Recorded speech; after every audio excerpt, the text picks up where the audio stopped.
ஓம் சரணாகத தீனார்த்த பரித்ராண பராயணே சர்வஸ்யார்த்திகரே தேவி நாராயணி நமஸ்துதே. வணக்கம் நேயர்களே, இது மகாலட்சுமி ஜோதிடம் வழங்கும் காலச்சக்கரம். உங்கள் அன்பு ஜோதிடர் ஸ்ரீராம்ஜி பேசுகிறேன். அனைவரும் நலமுடன் இருக்கிறீர்களா? நன்றாகத்தான் இருப்பீர்கள், நன்றாக இருக்க வேண்டும். இன்றைய காணொளியில் நாம் காண இருப்பது 2025ஆம் ஆண்டு குரு பெயர்ச்சி பலன்கள். இதில் ரிஷபராசி. பொதுவாக கோச்சார பலன்களுக்கு பெரிய முக்கியத்துவம் கொடுக்காத அஸ்ட்ராலஜர்னா இயற்கை சுபர்களில் முதன்மையானவர் குரு. இவருடைய பயிற்சி அப்படிங்கிறது பெரிதும் மக்களால் எதிர்பார்க்கப்படும் ஒன்றாகும்.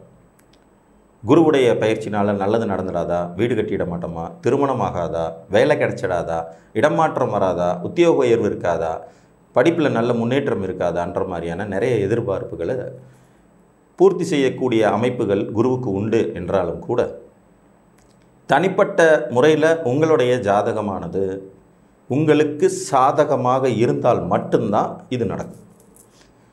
இந்த பயிற்சி பலன்கள், கோச்சார பலன்கள் எல்லாமே ராசிக்கானது தானே தவிர லக்னத்துக்கானது அல்ல. நீங்கள் ரிஷப லக்னத்தில் பிறந்து சார் எனக்கு இது பொருந்துமா அப்படின்னு தயவு செஞ்சு கேட்காதீங்க. இது முழுக்க முழுக்க கார்த்திகை நட்சத்திரம் 2, 3, 4ஆம் பாதங்கள், ரோகிணி நட்சத்திரத்தின் முழுமையான 4 பாதம் மற்றும் மிருகசீரிட நட்சத்திரம் 1, 2ஆம் பாதத்தில் பிறந்தவங்களுக்கானது. இந்த ராகு கேது பயிற்சி, குரு பயிற்சி, சனி பயிற்சி எல்லாமே இந்த 2025 வரிசையாக நடக்குது.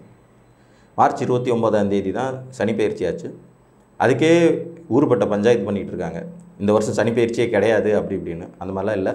இது திருக்கணித பஞ்சாங்க அடிப்படையில் நிகழும் ஏற்பாடுகள். வாக்கிய பஞ்சாங்கத்தை ஃபாலோ பண்ணுறவங்க அதை பண்ணிக்கலாம். அதோடைய துல்லியத்தன்மை என்னங்கிறது நமக்கெல்லாம் தெரியும். இந்த வரும் மே மாதம் 11ஆம் தேதி திருக்கணித பஞ்சாங்கப்படி குரு பகவான் உங்களுடைய ஜென்ம ராசியான ரிஷபத்திலிருந்து பயிற்சியாகி மிதுனத்துக்கு போகிறார். இது ஒரு நல்ல விஷயம்தாங்க. பொதுவாக குருவுக்கு ஸ்தான பலம் அப்படிங்கிறது உண்டு. எந்த ராசிக்கும் 2ஆம் இடம், 5ஆம் இடம், 7ஆம் இடம், 9ஆம் இடம் மற்றும் 11ஆம் இடத்துல குரு இருந்தார்னா பயிற்சிகளில் அது ஒரு நல்ல சிறப்பு அப்படின்னு சொல்லலாம். நீங்கள் பிறந்த ஜாதகத்திலேயே உங்கள் ராசிக்கு 2, 5, 7, 9, 11 குரு இருந்தார்னா நீங்கள் ஒரு அதிர்ஷ்டசாலி தான். உங்களுக்கு சில விஷயங்கள் உங்கள் முயற்சி இல்லாமலே கிடைக்கப்பெறும். அந்த மாதிரி ரிஷபராசி அன்பர்களுக்கு நார்மலாகவே பார்த்திங்கன்னா பொதிமாட்டு தத்துவம்னு ரிஷபத்தை சொல்லுவோம். பொதி சுமக்கிறதே இவங்களுடைய வேலையாக இருக்கும். குடும்ப பாரத்தை சுமக்கிறதுங்கிறதுக்காகவே பிறவி எடுத்தவர்கள்னு இவங்களை சொல்லலாம். அப்படிப்பட்ட உங்களுக்கு இந்த ஜென்மத்திலிருந்து அட்டமாதிபதிங்கிற ஸ்தானவளை கொண்ட குரு பயிற்சியாகி 2ஆம் இடத்துக்கு போகிறதுங்கிறது ஒரு பெரிய பொதியை இறக்கி வச்ச மாதிரி ரிலீஃபிங் கிடைக்கும். இந்த கோச்சார பலனில் இருக்கிற எல்லா கிரக பயிற்சியில் கிட்டத்தட்ட 90% சாதகமாக இருக்கக்கூடிய ராசி எதுன்னு கேட்டிங்கன்னா அது ரிஷபந்தான். ஏன்னா இவங்களுக்கு ஆல்ரெடி 11ஆம் இடத்துக்கு சனி வந்திருக்காரு. இதே மே மாதத்தில் ராகு கேது பயிற்சியும் இருக்குது. அவர் 10ஆம் இடம் தொழில் ஸ்தானத்துக்கு போக போகிறாரு. இப்போ குருவும் தனஸ்தானத்துக்கு வர்றார். இதெல்லாம் சிறப்பு. ஆனால் நார்மலாக பார்த்திங்கன்னா குரு பகவானுக்கு இருக்கும் இடத்தை விட பார்க்கும் இடத்தின் மூலம் வலிமையை பெற வைக்கிறது தான் சிறப்பு. ஸோ அந்த வகையில் உங்கள் ராசிக்கு 6ஆம் இடம், 8ஆம் இடம் மற்றும் 10ஆம் இடத்தை குரு பார்க்க போகிறார். இந்த 6, 8, 10ஆம் ஸ்தானங்கள் நல்ல ஸ்தானங்களான்னு கேட்டால் 6ஐயும் 8ஐயும் எப்பயுமே நல்ல ஸ்தானம்னு நம்ம சொல்லவே முடியாது. ஒரு மாதிரி பாசிட்டிவ் நெகட்டிவ் 2ஐயும் கலந்து கொடுக்கக்கூடிய வீடுகள். ஆனால் 10ஆம் வீடுங்கிறது நல்ல ஸ்தானம். அப்போ ரிஷபராசிக்கு 2ஆம் இடம்ங்கிற தனஸ்தானத்துக்கு வரக்கூடிய குரு பகவான் சொல்வாக்கு, செல்வாக்கு, சொன்ன சொல்லை காப்பாற்றும் நிலை போன்றவற்றை உங்களுக்கு அதிகப்படுத்துவார். குடும்ப உறவுகளிடம் இருந்து வந்த இணக்கமற்ற சூழ்நிலையை சரி பண்ணி வைப்பார். நீங்கள் சொன்னதை காப்பாற்றிக்கக்கூடிய அளவுக்கான துணிச்சலையும் தைரியத்தையும் உங்களுக்கு கொடுப்பார். இது ஒரு பெரிய ப்ளஸ் பாயிண்ட் தான். அது வரைக்கும் சொல்ல காப்பாற்ற முடியாதவ அப்படிங்கிற ஒரு பேர் எடுத்திருந்த ரிஷபராசிக்கு இப்போ 2ஆம் இடத்து குருங்கிறவர் ஜென்மகுரு விலகிறதே ஒரு சிறப்பு தான். அதில் 2ஆம் இடத்துல உட்கார்றதுங்கிறது சொல்ல காப்பாற்றக்கூடிய ஒரு வாய்ப்பை கொடுக்கும் அமைப்பாக இருக்கும். குடும்பத்துக்குள்ளே நிலவி வந்த கருத்து வேறுபாடுகள் நீங்கும். பண வரவு தாராளமாக இருக்கும். கொடுக்கல் வாங்கல் சீரடையும். உங்களுக்கு வர வேண்டிய பணம், நீங்கள் தர வேண்டிய தனம் இதெல்லாமே ஒரு ஒழுங்கான முறைகளுக்கு வந்து சேரும். 2ல் இருந்தவர் 6ஆம் இடத்தை பார்க்கிறார். அப்படிங்கும்போது நல்ல கடன்கள் அதிகரிக்கும் வாய்ப்புகள் உண்டாகும். பொதுவாக 8ஆம் இடத்தை குரு பார்க்கும்போது வீடு கட்டுற யோகம் ஏற்படும், சொத்து வாங்குகிற யோகம் ஏற்படும், அசையா சொத்துக்களில் பணம் போடுறதுக்கான வாய்ப்பு உண்டாகும். இதுக்கெல்லாம் பணம் வேணும் இல்லைங்களா? அந்த பணத்தை தருவதற்கு 6ஆம் இடத்தை குரு பார்வை யூஸ் ஆகும். உங்கள் ராசிக்கு 6ஆம் இடத்தையும் குரு பார்க்குறாரு. அது உங்கள் ராசிநாதனுடைய இன்னொரு வீடும் ஆயிடுறதுனால ரிஷபராசிக்காரர்கள் மோஸ்ட்லி இந்த குரு பயிற்சியை பயன்படுத்தி ஒரு சொத்து சேர்த்துருவீங்க. அது இடமா இருக்கலாம், தோட்டமாக இருக்கலாம், வீடாக இருக்கலாம், இல்லை காலி இடம் வாங்கி வீடு கட்டுற அமைப்பாகவும் இருக்கலாம், கடைகள் கட்டி வாடகைக்கு விடுற அமைப்பாகவும் இருக்கலாம். அது அவங்கவுங்க தனிப்பட்ட ஜாதகத்தின் சக்திக்கு ஏற்ப ஏற்படும். ஆக மொத்தம் ரிஷபராசிக்கு இந்த குரு பயிற்சியில் ஒரு சொத்து சேர்வது என்பது உறுதி. குறைந்தபட்சம் வாகனமாவது வாங்கி சந்தோஷப்பட்டுக்குவீங்க. இதில் 6ஆம் இடத்தை குரு பார்ப்பதனால இதுவரைக்கும் என்ன வியாதினே தெரியாமல் கன்ஃபியூஸில் இருந்துகிட்டு இருந்த ரிஷபராசிக்காரங்களுக்கு இந்த வியாதியின் தன்மை புரிந்து சரியான வைத்தியம் கிடைக்கப்பெறும். சரியான வைத்தியம் கிடைக்கிறதே ஒரு விதத்தில் தீர்வு தான். எதிரிகள் கட்டுக்குள் வருவாங்க. நல்ல கடன்கள் ஏற்படும். நல்ல கடன்கள், கடன்லேயே நல்ல கடன் கெட்ட கடன் 2 இருக்கும். இந்த குருவின் பார்வையினால் உங்களுக்கு நல்ல கடன்கள் ஏற்படும் வாய்ப்பு உண்டாகும். அது சொத்து சேர்ப்பதற்கான கடன்களாக இருக்கும். இந்த துலாம் ராசியை குரு பார்க்கிற போது இது காலபுருஷனுடைய 7ஆம் வீடாக வர்றதுனால ஆட்டோமேட்டிக்காக திருமணம் சார்ந்த பிரச்சனைகளை சந்தித்து கொண்டிருந்த ரிஷபராசிக்காரங்களுக்கு அது ஒரு முடிவுக்கு வரும். திருமணத்துக்கு எதிர்நோக்கி காத்திருக்கிறவங்களுக்கு திருமணம் நடக்கிற வாய்ப்பு, கல்வியில் இருந்த தடை நிவர்த்தியாகி கல்வியில் உயர்நிலை பெறுவதற்கான யோகிதை, உத்தியோகம் பதவி உயர்வை எதிர்நோக்கி காத்துட்டு இருந்தவங்களுக்கு அந்த பதவி உயர்வு உத்தியோகம் கிடைக்கக்கூடிய வாய்ப்புகள், பழைய கடன்கள் அடைந்து புதிய கடன்கள் ஏற்படுவது, எதிரிகளின் வம்பு வழக்குகள் நோய்கள் சம்பந்தமான பிரச்சனைகள் தீர்வுக்கு வருவதுங்கிற நல்ல பலன். அடுத்தபடியாக பார்த்தீங்கன்னா 8ஆம் இடத்தை குரு பார்க்குறார். ஆயுள் பற்றி இது வரைக்கும் இருந்து வந்த குழப்பம் நீங்கும். வெளிநாட்டு பிரயாண வாய்ப்புகள் உருவாகும். திடீர் அதிர்ஷ்டம் தன வரவு ஏற்படும் யோகிதை உண்டாகும். சொத்து சேர்க்கும் அமைப்பை அவர் துரிதப்படுத்துவார். இதில் அந்த 8ஆம் வீடுங்கிறது அவருக்கு சொந்த வீடாகவும் போயிடுது. ஸோ சொத்து சேர்க்கும் அமைப்புகளை உருவாக்குறதுக்கான சாத்தியக்கூறுகளை அவர் உருவாக்கி தருவார். திடீர் அதிர்ஷ்டம், உழைக்காமல் பணம் வருவது, உயில் மூலம் ஆதாயம், பங்குச்சந்தையில் ஆதாயங்கள் ஏற்படும் வாய்ப்புகள், ஸ்பெகுலேஷன், லாட்ரி சீட்டு யோகம் போன்றவற்றை அடுத்து வரக்கூடிய ஒரு 1 இயரில் குரு சாதகமான தசாபுத்திகள் உங்களுக்கு நடந்துட்டு இருந்துச்சுன்னா ஏற்படுத்தி கொடுக்கும் வாய்ப்புகள் மிகுதி. ஸோ இந்த 8ஆம் இடத்து குரு பார்வையும் ஒரு விதத்தில் சிறப்பு. பொதுவாக உயரமான இடங்களில் வேலை பார்க்கும்போதும் சரி, ட்ராவல் பண்ணிகிட்டு இருக்கும்போதும் சரி, நீண்ட தூர பிரயாணத்துலேயும் சரி சற்று கூடுதல் விழிப்புணர்வுடன் இருக்க வேண்டியது அவசியம். ஏன்னா பொருள் தொலைஞ்சு போகிற வீடும் 8 தான்.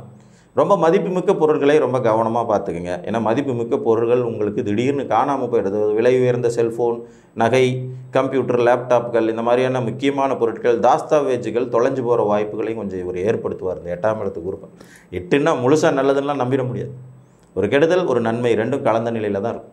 இந்த வீடு காலபுருஷனுக்கு 9ஆம் வீடாகி உங்கள் ராசிக்கு 8ஆம் இடமாக வரதுனால தகப்பன் மகனிடமே சிறு கருத்து வேறுபாடுகள் ஏற்படுறது, சொத்து பிரிதல், பாக பிரிவினை போன்றவை ஏற்படுவதற்கான வாய்ப்புகள் உருவாக்கி விடுறது, தகப்பனாதி வர்க்கத்தோடு சில பகையை ஏற்படுத்துவதுங்கிற மாதிரியான அமைப்பு இருக்கும்.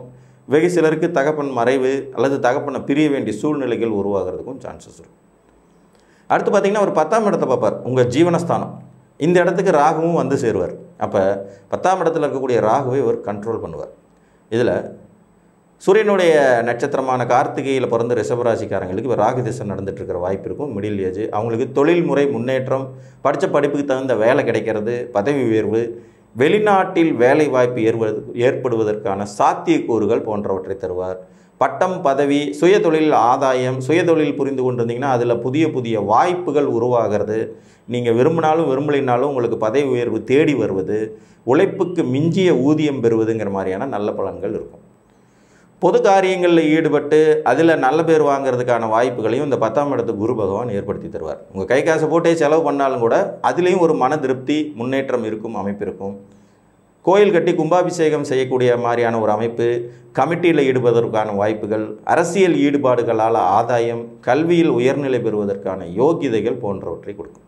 இது எல்லாமே நடக்கும் அப்படின்னாலும் கூட இது சாதகமான தசாபுத்திகள் உங்களுக்கு இருந்தால் மட்டும்தான் சாத்தியம். ஏன்னா கோச்சார பலனுடைய மிக முக்கியமான விஷயமே என்னென்னா, தசாபுத்திகள் தரக்கூடிய பலன்களை சற்று கூடுதலாகவோ அல்லது சற்று குறைக்கவோ தான் அவங்களுக்கு பவர் உண்டு. மற்றபடி உங்கள் லைஃப்பை தீர்மானிக்கிறது 80% உங்களுடைய அடிப்படை ஜாதக கட்டம். நீங்கள் என்ன லக்னத்தில் பிறந்தீங்க, என்ன ராசியில் பிறந்திருக்கீங்க, அதற்கு இப்போ என்ன தசாபுத்தி நடக்குதுங்கிற அடிப்படை தான். இப்போ ரிஷப ராசியில் பிறந்தவங்களுக்கு இந்த பலன்கள் சொல்கிறோம்னா, இந்த இப்போ ராகு திசை நடக்குதா, அதில் குரு திசை நடந்துகிட்ருக்கா, அல்லது சனிமகா திசை உங்களுக்கு நடந்துகிட்ருக்காங்கிறத பொறுத்தும், அது உங்கள் லக்னத்துக்கு எப்படிப்பட்ட வீட்டுக்கு அதிபதிங்கிறத பொறுத்தும் தான் பலன்களை நீங்கள் தீர்மானிக்க இயலும். ஸோ மொத்தத்தில் இந்த குரு பயிற்சி பலன்கள்ங்கிறது 60-40 அப்படிங்கிற லெவலில் உங்களுக்கு நல்ல பலனை கொடுக்கக்கூடியது. ரிஷப ராசிக்கு குரு நேச்சராக நல்லவர் கிடையாது. அவர் அந்த ராசி அதிபதிக்கு பகை கிரகம். பட் 2ஆம் இடத்துல குரு இருக்கிறது நல்ல விஷயம். 8ஆம் அதிபதி 8ஆம் இடத்தை பார்க்கறது நல்லதும் கெட்டதும் கலந்த விஷயம். 6ஆம் இடத்தை ஒரு இயற்கை சுபர் பார்க்கறது நல்லதும் கெட்டதும் கலந்த விஷயம். 10ஆம் இட கேந்திர ஸ்தானத்தை ஒரு இயற்கை சுபர் பார்க்கிறது நல்ல விஷயம். அப்போ அவருடைய பார்வை பெறக்கூடிய 3 வீடுகளில் 2 வீடுகளில் நன்மை தீமை ரெண்டும் கலந்து தான் நடக்கும். ஒரு வீட்டில் நன்மை மிகுதியாக நடக்கும். அப்போ பார்வை பெற இடங்கள்லையும் ஒரு 50-50 சாய்ஸ் அப்படிங்கிறது இருக்க தான் செய்யும். ஆக மொத்தம் இந்த குரு பயிற்சியானது ரிஷபராசிக்காரர்களுக்கு சாதகமான தசாபுத்தி பலன்கள் நடக்கும் பட்சத்தில் 60-70% நற்பலன்களை தரும் வாய்ப்புகள் உண்டு. சில குறிப்பிட்ட வகையிலான பிரச்சனைகளுக்கு தீர்வு, சொத்து சேர்க்கும் அமைப்பு, உத்தியோக உயர்வு, பாகப்பிரிவினை போன்றவை நிகழ்வது, திடீர் அதிர்ஷ்டம், வெளிநாட்டு வாழ்க்கை, திருமண சுபகாரியங்கள், குடும்பத்திலிருந்து வந்த குழப்ப நிலை நீங்குதல், சொல்வாக்கு மிகுதல், செல்வாக்கு மிகுதல், பொது காரியங்களில் ஈடுபட்டு வெற்றி பெறும் வாய்ப்புகள், ஆயுள் பற்றிய கண்டங்கள் பயங்கள் நீங்குவது, நோயின் தன்மைகள் தாக்கத் குறைவது, நல்ல மருத்துவம் கிடைப்பது, நல்ல கடன்கள் கிடைப்பது, அதன் மூலம் சொத்து சேர்த்து மகிழ்வதுங்கிற மாதிரியான கலப்பு பலன்கள் இருக்கவே செய்யும். விலை உயர்ந்த பொருட்களை கவனமாக பாதுகாப்பது, பிரயாணங்களின் போது அதிக கவனத்துடன் இருப்பது, உத்தியோகத்தில் அதிக கவனத்துடன் செயலாற்றுவது, தேவையற்ற வாக்குவாதங்களில் ஈடுபடுவதை தவிர்ப்பது போன்ற சில பலன்கள்லையும் நம்ம எச்சரிக்கையாக இருக்க வேண்டியது அவசியமாகிறது. எப்போவுமே கோச்சார பலனை ஒரு ஊறுகாய் போல தான் எடுத்துக்கணும். அதுவே முழு விருந்து ஆகாது என்பதை மனதில் கொண்டு உங்கள் சாதகமான தெய்வ வழிபாடுகளை தொடருங்கள். ரிஷபராசியை பொறுத்த வரைக்கும் இது சந்திரன் உச்சம் பெறும் வீடுங்கிறதுனால பெண் தெய்வங்கள் எதை வணங்கினாலும் சிறப்பு. பிரதோஷ வழிபாடு உங்களுக்கு மேலும் சிறப்பை தரும். லக்ஷ்மி நரசிம்மர் வழிபாடும் எப்போதும் உங்களுக்கு வாழ்க்கையில் வளர்ச்சியையும் முன்னேற்றத்தையும் கொடுக்கக்கூடியது என்று கூறி மீண்டும் ஒரு காணொலியில் உங்களை சந்திக்கும் வரை உங்களிடமிருந்து அன்புடன் விடைபெற்றுக் கொள்வது உங்கள் அன்பு ஜோதிடர் ஸ்ரீராம்ஜி. நன்றி, வணக்கம்.